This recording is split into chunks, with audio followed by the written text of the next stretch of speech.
Hello everyone, and welcome to RK Viking. At the time that this video is airing, it will be the holiday of Juneteenth on June 19th, the anniversary of when enslaved African Americans learned about emancipation in Texas. In honor of this holiday, I am doing two videos on two of the most important rebellions by enslaved African Americans in attempt to gain freedom in the history of the United States. This is the second of those two videos. The subject of this video is Nat Turner's rebellion in Southampton, Virginia during the Antebellum South. So, real quick before we get into the meat of the video, there's a term that I need to define, a term that not everyone who is watching may be familiar with, and that is the term Antebellum South. So, what is or was the Antebellum South? So, the Antebellum South was the period in the history of the southern United States that extended from the conclusion of the War of 1812 CE to the start of the American Civil War in 1861 CE. This era is marked by the was marked by the prevalent practices of African chattel slavery and, of course, the associated norms that this institution cultivated. Over the course of this period, Southern leaders underwent a transformation in their perspectives on slavery. They initially, at least on paper, regarded it as an awkward and temporary institution. Of course, they never really did anything about that. They never attempted to abolish it to begin with. But they, again, at least on paper, stated that it was an awkward and temporary institution. But during this period that was the Antebellum South, they gradually began to evolve their views into defending the concept, with proponents arguing for its positive merits while simultaneously and vehemently opposing the burgeoning abolitionist movement. During this period of time, cotton was the primary cash crop, which of course was, used in the production of fabrics and textiles, um, and was harvested by enslaved African Americans, who were subject to the incredibly and inherently brutal institution of chattel slavery, an institution that was built upon ideas such as enslaved African Americans were property, not people. They were objects, not people. At best, they were viewed as children, which is a horrific thought in itself when you think about the horrific punishments that enslaved African Americans suffered from at the hands of white enslavers. With these punishments there's really so many of the different types of punishments that I can't feasibly describe them all, but they included things like you see in this picture, strapping enslaved African American individuals to poles or rods and beating them brutally and torturing them with paddles. Of course, some of these paddles might have had holes in them to reduce air resistance, or maybe they had spikes on them. Anything you can imagine, I'm sure it existed. There were, of course, there were branding, beatings of different kinds. Some individuals had their ears cropped. There's just too many to count. Of course, the most famous of these punishments that enslaved African Americans were subjected to was whipping, also known as the lashing, which could go on for hours. Really, all of these punishments and tortures could go on for hours. And of course, they could and would permanently scar the enslaved African Americans who were subjected to these tortures, as you can see here in this picture. One of the and furthermore, one of the very insidious parts of the African chattel slavery institution would be the forcing of enslaved African Americans of quote higher rank, you know, to brutally torture and whip their fellow enslaved African Americans. This was done as a form of control and, of course, form of humiliation and really form of punishment for even the individual who is conducting the, administrating the whipping and lashing. Also, it's important to point out that just like the enslaved African Americans could be punished and inflicted to these torture, have these tortures inflicted upon them for any minor grievance, and any quote serious grievance, such which, as I said in the previous video, I don't really hold to that idea that there were any serious grievances, but the idea that in the eyes of white enslavers, a serious grievance would be like beating an enslaver or something like that. But that's I don't hold to that idea, but we'll for the sake of the conversation say serious grievances. So just like any minor and serious grievance could result in these brutal punishments and tortures, any minor and serious grievance could also result in the death of enslaved African Americans in the system of African chattel slavery. There's no shortage of personal accounts from in former enslaved African Americans talking about how their friends and family were killed for a variety of different reasons. And then, of course, within that idea of that white enslavers had of enslaved African Americans and Africans being nothing more than property or objects, enslaved African Americans and Africans could and were often sold numerous times for profit. There's no shortage of personal accounts of former enslaved African Americans talking about how they themselves were sold to multiple white enslavers. So yeah, and it was entire families too. Entire families could be sold apart, as you see in these pictures here.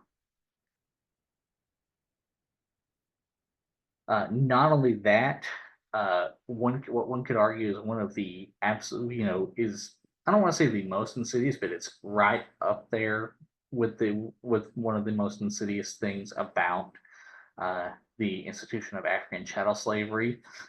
Would be that white enslavers would use various Bible verses to justify enslaving African Americans. They used verses such as Genesis 9, in Genesis chapter 9, verses 18 through 27. They also use things like the Apostle Paul's epistle to the Ephesians 6, 5 through, verses 5 through 7. And this is something that has been written about in length in books, by historians in books such as Noah's Curse, The Biblical Justification for American Slavery by Stephen R. Haynes, as well as The Origins of Pro-Slavery Christianity by Charles F. Irons. That being said, abolitionists also used Christianity to, for their own uses to, actually condemn the institution of slavery. And this was used in a variety of different speeches, such as this excerpt here that I'm about to read, that reads, this excerpt from the speech of Miss Maria W. Stewart, that reads, "It appears to me that America has become like the great city of Babylon, for she has boasted in her heart, I sit a queen, and am no widow, and shall see no sorrow. She is indeed a seller of slaves and the souls of men. She has mad the Africans drunk with the wine of her fornication. She has put them completely beneath her feet, and she means to keep them there. Her right hand supports the reins of government, and her left hand the wheel of power, and she is determined not to let go of her grasp. Other examples can be found in abolitionist newspapers, such as William Lloyd Garrison's The Liberator, an excerpt of which you can find here that reads, I confess my early and large indebtedness to him for enabling me to apprehend, with the irresistible clearness, the inherent sinfulness of slavery under all circumstances, and its utter incompatibility with the spirit and precepts of Christianity. So as you can see, these excerpts here show as well as what we have just talked about in the previous slides, show that the antebellum South, and in pretty much every conceivable way, was built around the institution of African chattel slavery. Christianity was used in a variety of ways in relation to it. White enslavers, Christianity, the majority religion of the United States, was used by white enslavers to defend the institution of African chattel slavery, and Christianity was also used by abolitionists to condemn it. It was the primary industry and quote livelihood, air quotes, of white enslavers. It was one of the building blocks of the United States economy as a whole, as well as the economy of the South. And of course, it was the living reality for many Africans and African Americans within the United States. I.e., a massive population of African Americans and Africans were living as enslaved individuals within the African chattel slavery system.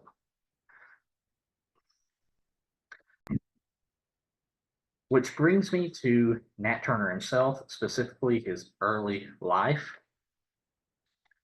So Nat Turner, like many African American individuals in the United States, was born into enslavement on the plantation of white enslaver Benjamin Turner in Southampton, Virginia, on October 2nd, 1800 CE.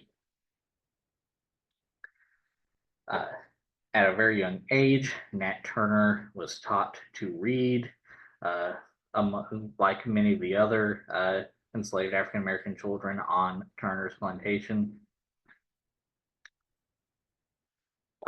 And he would also grow up deeply religious and was actually often seen fasting, praying, or being immersed in reading stories from the Bible. In 1810 CE, Nat's enslaver Benjamin Turner would die, and Benjamin Turner's son Samuel would inherit Nat. When Nat Turner turned 21, he would escape from Samuel Turner. However, just a month later, he would return after apparently becoming delirious from hunger, and by his own admission, claimed to have received a vision that told him to, quote, return to the service of my earthly master. And these events, of course, would happen between 1810 and 1821 CE. After this vision and this experience running away from enslavement, Nat Turner would actually begin to preach the virtues of enslavement to his fellow enslaved African Americans. Then, just 1 year after his return to Samuel Turner would die, and Nat Turner would be sold to another white enslaver by the name of Thomas More in 1822 CE. And it would be during his enslavement to Thomas More that Nat Turner would begin to change his views on enslavement. And this would happen because reportedly in 1824 CE, Turner had a vision while working in the fields for Thomas More that told him, quote, the serpent is loosened and Christ has laid down the yoke. He has borne for the sins of men. And also stating that Turner should, quote, take it on and fight against the serpent, for the time is fast approaching when the first should be the last and the last should be the first. This would be the first of 10 different visions that Turner, this would be the second of 10 different visions that Turner claimed to have had between 1822 and 1828 CE, with these visions including appearances of angelic spirits communicating through religious language, as well as scripture, along with visions of the Holy Ghost itself. By all this would lead to Turner, by the spring of 1828 CE, being convinced that he was, quote, ordained for some great purpose in the hands of the Almighty. Also, during his time of enslavement under Thomas More, Nat Turner would meet and marry an enslaved woman named Cherry, and they would go on to have 3 children, including a son named Riddick. And this would happen sometime in the 1820s CE. It's not really necessarily clear when they got married because obviously white enslavers did not care enough to keep records of when the enslaved African Americans that they owned got married, and oftentimes they heavily discouraged and sometimes completely banned the concept of marriage among their enslaved African Americans. Now we move on to Nat Turner's planning the rebellion. So after these visions, Nat Turner would begin to organize his fellow enslaved African Americans against enslavement. And this would be helped by his deep spiritual commitment, which would help him significantly influence enslaved African Americans within the surrounding plantations in Virginia. And he would do this for several years between 1824 and 1830 CE. Also, during this period of time, Thomas More would sell Nat Turner to Joseph Travis, to another white enslaver by the name of Joseph Travis in 1830 CE.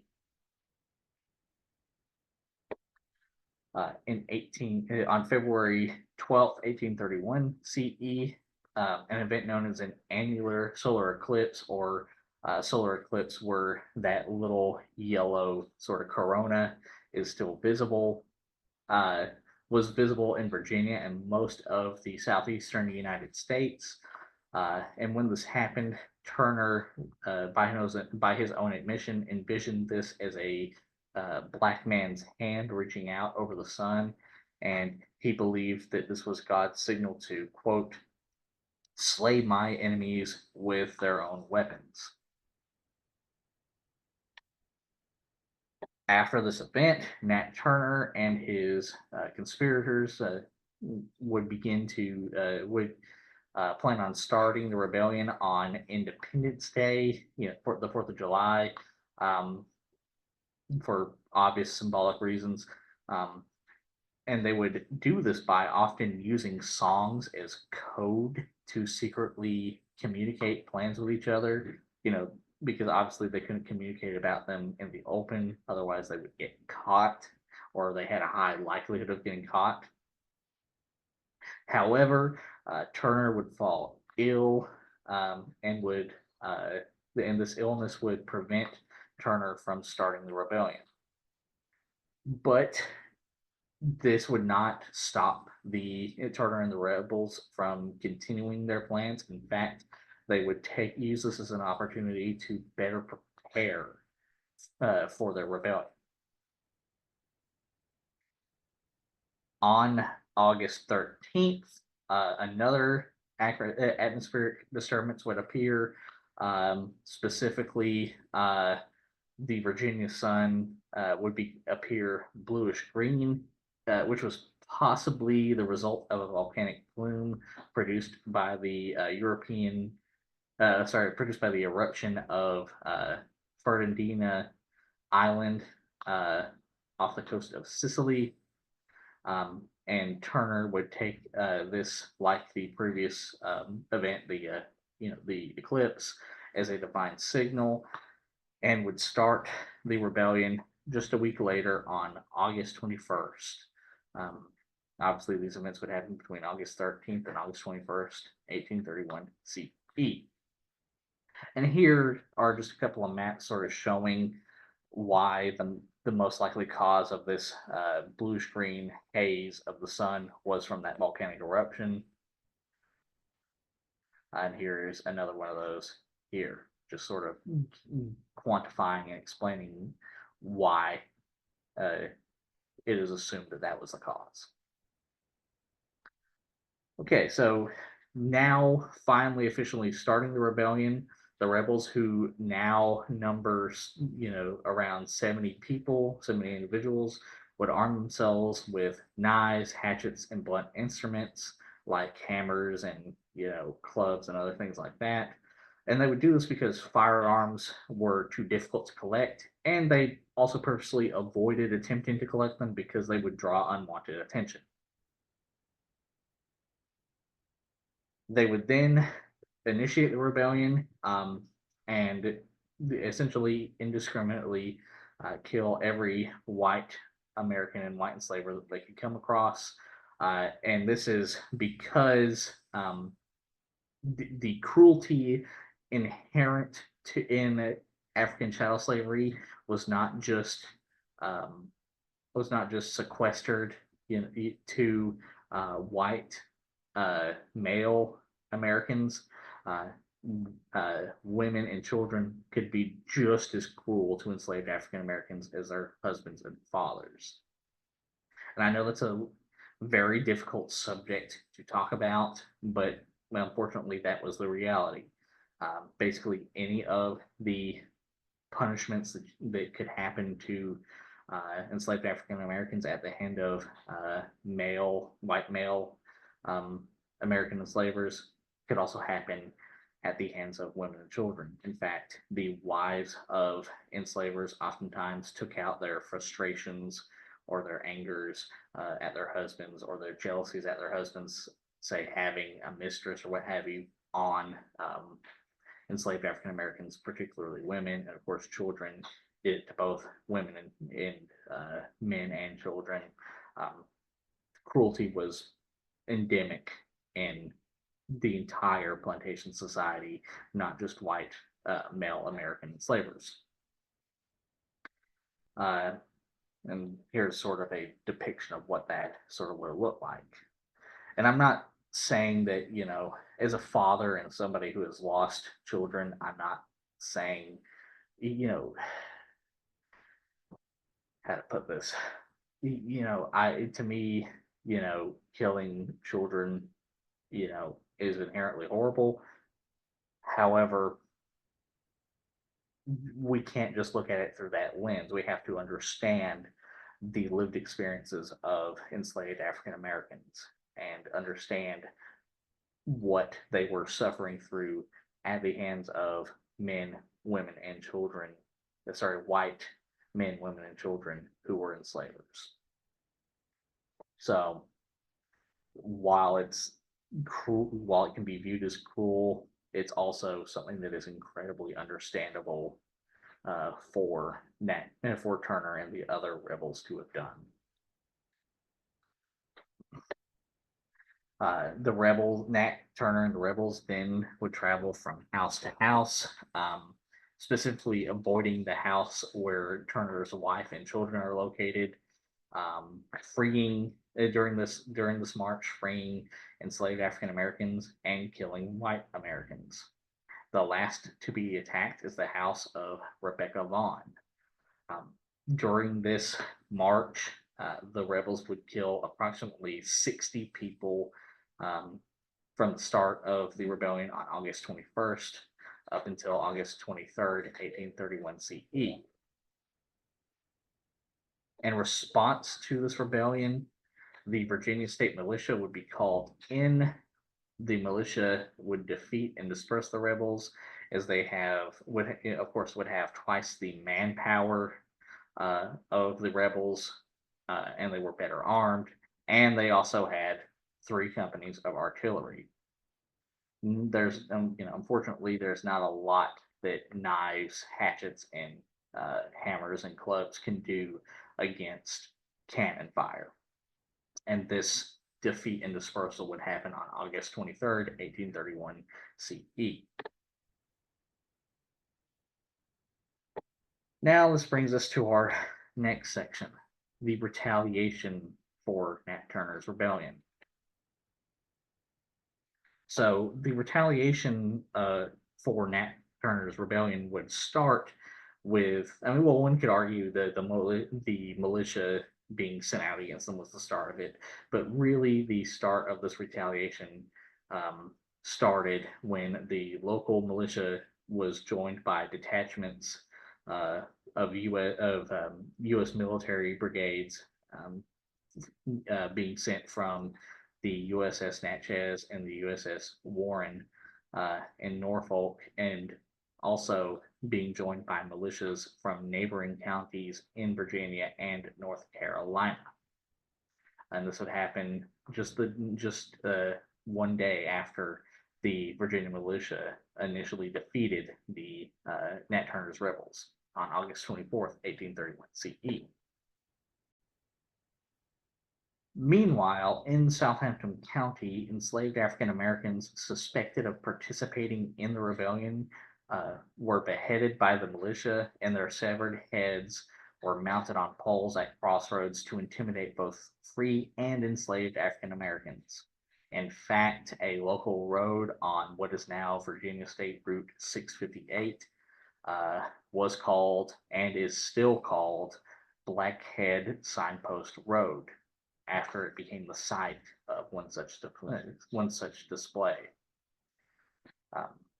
That's a pretty dark legacy for this road in Virginia. Also, during this period of time, rumors would quickly spread that the rebellion had spread as far south as Alabama, which in turn would result in many African Americans, both enslaved and free, in multiple states, being killed on flimsy pretenses without trial. In total, militias and mobs would kill as many as 120 African Americans, most of whom were not even remotely involved with the rebellion.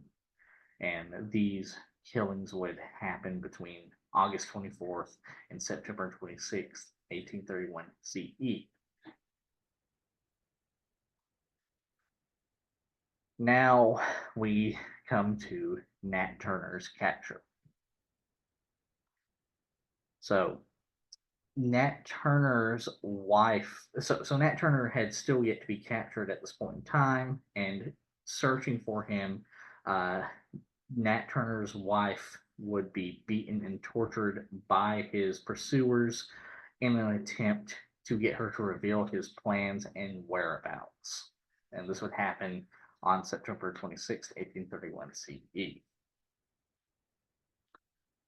Turner, for his part, would continue to elude capture for 6 weeks, but remained in Southampton County before he was found hiding reportedly found hiding in a depression in the earth created by a large fallen tree covered with fence rails, and he would be subsequently captured on October 30th, 1831 CE. Turner would then be sent to the prison in Jerusalem, Virginia. While awaiting trial, Turner would confess knowledge of the rebellion to attorney and slavery apologist Thomas R. Gray, on October 31st, 1831 CE. And then, of course, he would go to trial, which leads us to our section on trials and executions. So first off, 30 enslaved African Americans would be convicted for the rebellion, of which 18 would be hanged, while 12 would be sold out of state, 15 would be acquitted, and 4 of the 5 free African Americans tried would be acquitted, while the 5th would be hanged, and this would all happen over the course of November 1831 CE. Nat Turner, for his part, sometime between November 5th and 11th, 1811 CE, would be tried and then hanged for, quote, conspiring to rebel and make insurrection.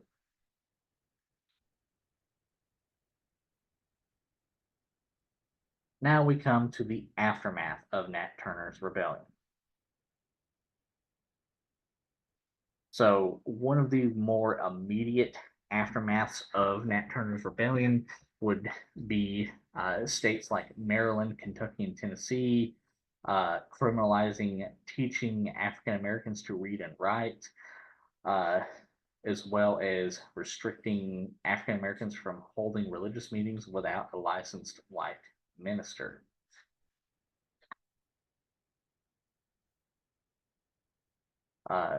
Furthermore, in Virginia and other southern states, the possession of abolitionist publications such as William Lloyd Garrison's The Liberator and George Fitzhugh's Sociology for the South, or the failure of a free society, would be criminalized. Meanwhile, white enslavers would turn Nat Turner into a symbol of terrorism and violent retribution, leading, and this was done because white enslavers, of course, fear more rebellions by enslaved African Americans. This would be a very common fear, and actually one of the main driving forces for the Confederate States of America wanting to defend the institution of slavery and wanting to make sure slavery, African chattel slavery, was not abolished. It was called a servile insurrection, or at least the concept of servile insurrection by many Southern white enslavers.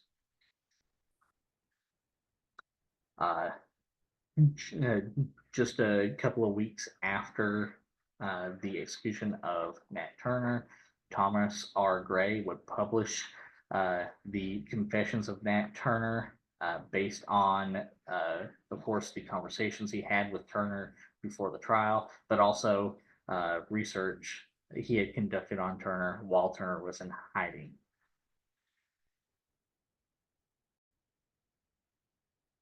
Then abolitionist William Lloyd Garrison would go on to actually publish about Nat Turner's rebellion in an article called The Insurrection in his abolitionist newspaper, The Liberator, about Nat Turner's rebellion.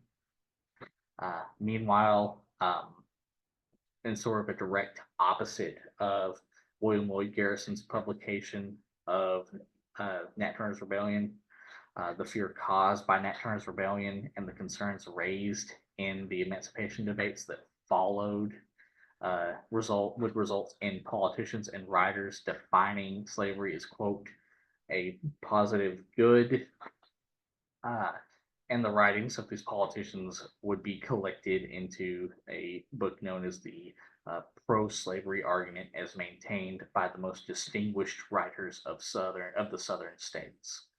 And these publications and debates would happen between 1832 and 1853 CE. However, in direct contrast to the white American enslavers defining slavery as a net good, I believe, as a positive good, and of course in direct contrast to white enslavers white American enslavers portraying and turning Nat Turner into a symbol of terrorism. Uh, African Americans, both free and enslaved, would uh, actually regard Turner as a patriot and resistance hero, and would essentially turn him into a figure of hope, um, for the avenging uh, of the suffering of African Americans and Africans at the hands of the institution of African chattel slavery. All right, so now we are going to our last section, concluding thoughts. So, much like our previous video on the 1811 German Coast Uprising, I want to pose sort of a thought experiment, if you will, ask some questions here. And those questions are: was the Nat Turner Rebellion successful? And does it matter, and why or why not? And the thing is, so as several Black historians, such as Clint Smith, in his series on Crash Course Black American History, which I will link in the iCard, um, those historians like Clint Smith have pointed out that really whether or not a rebellion by or uprising by enslaved African Americans is successful is very subjective, and it really depends on what metrics you are using. Because we can wax poetic all day about whether the 1811 German Coast Uprising or the Stono Rebellion or Nat Turner's rebellion here were successful, but really that's not the important thing. The important thing is that these rebellions happened at all. These rebellions show that the institution of African chattel slavery was so horrific that the people who started these rebellions were willing to fight their way out of it. That they felt that this was maybe not necessarily the only way out of it, but it was one of the only ways out of it. That they felt that they would rather die trying to get freedom rather than continue to live as enslaved individuals, suffering brutal punishments and brutal conditions at the hands of white American enslavers. So again, I bring this up to you is just sort of as food for thought, because again, we can wax poetic all day about what makes a rebellion successful or not, but again, that's not the important part. The important part is that the institution of chattel slavery, of African chattel slavery, was so horrific and brutal that it led to these rebellions. Like that, these rebellions happened at all. That people were willing to put their lives on the line to gain freedom. That's what's important, and that's what needs to be discussed, as pointed out by historians like Clint Smith, whom again will be linked in the iCard. All right, so with that, that ends our video on Nat Turner's Rebellion. I hope that this video, if it didn't change your mind, anyone's mind about historical events or the history of the United States, that it at least provided a broader context.